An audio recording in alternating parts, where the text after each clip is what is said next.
Okay, now we've moved to the back side of the greenhouse on this hill. Sorry, there's lots of traffic going by on the highway right now. This is the back side, and there's my greenhouse. We've added this, and our garden line is going to go this way now. It's kind of hard to tell, but you can kind of see we've gone all the way down there.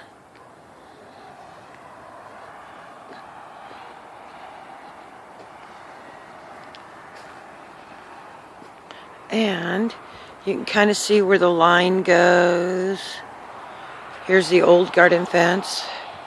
And our line is going to go all the way up to this top. So this section here we're not even going to plant this year, but we're getting it ready to grow into it next year. Alrighty. Here we can talk real quick. These are excavator tracks that we didn't want to put into the landfill or the dump, so we turned them into planter boxes. This first one has Yerba Buena mint in it. I took 2 little 4-inch pots and it totally took over. But look at how lovely and healthy that is. We have no bug life in it. I spray this on a daily basis, just kind of wash off the leaves every day to make sure that there are no bugs. And it seems to have worked beautifully. I'm going to have to cut that and hang it and turn it into leaves. Over here, we have a little bit new theory. This is my asparagus bed. It's year 3. Back up a little bit here. Okay, right now it's July, so we've stopped creating as much asparagus, and now we are getting ferns. This has been a nightmare for grass. At least once a month I spend a good day and just dig all the grass out of this thing. So this time I decided to go ahead and put some different squash vines in here and see if I can kind of choke it out. Maybe not, but we'll see. So mostly what you see here are my birdhouse gourd vines that I grew from my gourds, from seed that I got from my gourds a couple years ago. And right in the middle here, we've got a little bit of a gray stone watermelon. We'll see what happens there. It's not growing really big, but it is growing. And the theory here is that, again, trying to battle the sea mist when it comes in on all of our summer veggies, I'm hoping that by having them underneath all the fern, because this is just going to keep growing and getting thicker and thicker, all this ferning, that maybe will protect the basic stock of the plant, of the squash plants here, and be able to, get them through the sea mist that melts everything. Over here we have our summer squashes. And I have a little Concord grapevine that's kind of doing its thing to stay alive.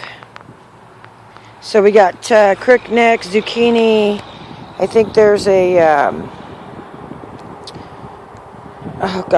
there's patty pans. And I think there's a spaghetti squash in here too. Again, the theory is that we're just going to let them crawl out and take over. Alrighty, there's the Lath tomato house from this view. Kind of see the green beans are getting there. Alrighty, let's go into here, and I think we'll just about have this done. Isn't that kind of pretty? I love that I got flowers now. Alrighty, and this is our little hothouse covered area. Don't really need a greenhouse. Here we go. But you do need water everywhere. You do need a little hothouse. This is not overly planted. I just got this set up about 2 weeks ago. So in here we have yellow banana peppers. There's starting to get some there. Not very much pepper plant, but the peppers are happening. In the back, in the 1 gallon ones, those are your little California wonders. They're actually really growing nicely. I'm hoping within another week to get them in the ground.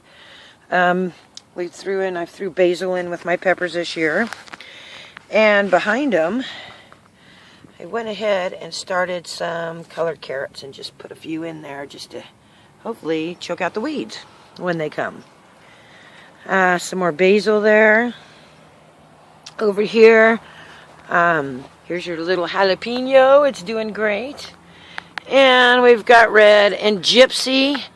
Probably one of my favorite sweet peppers right now is this gypsy bell pepper. It does really well here. It's very productive.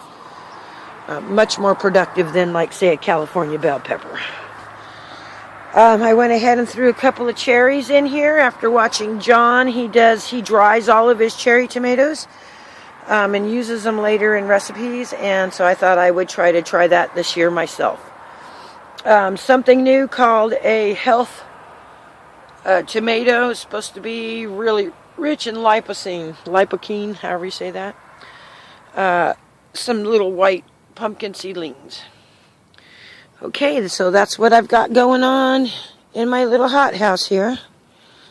And the greenhouse just mostly has weed in it right now because that's what we grow in there. So, as you can see, we have a big mess, as always. But we're eating pretty much full-time out of the garden now. I'm buying less and less all the time, which is really happy for me. The ducks and the chickens like to live within my garden, and I'm completely happy to share with them. So there you go, sis. This is what's happening. There's my big messy spot. And I'm digging through. There's just a really quick blast around there. You can see over here, maybe you can see on the table there, I've got a whole bunch more broccoli. That's going to be coming out. Okay, so there you have it. And I will get this posted.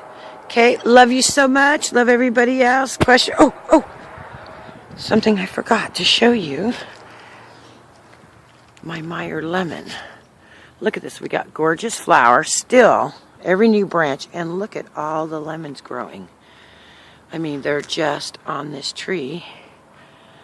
Big time. I've taken it out of the greenhouse and it's sitting here underneath my umbrella just so it has extra protection. But, you know, look at that. And look at these little yellow lemons. Okay, that's the end of that then. Love you so much. Have a great day today, sis. And everybody else. Bye.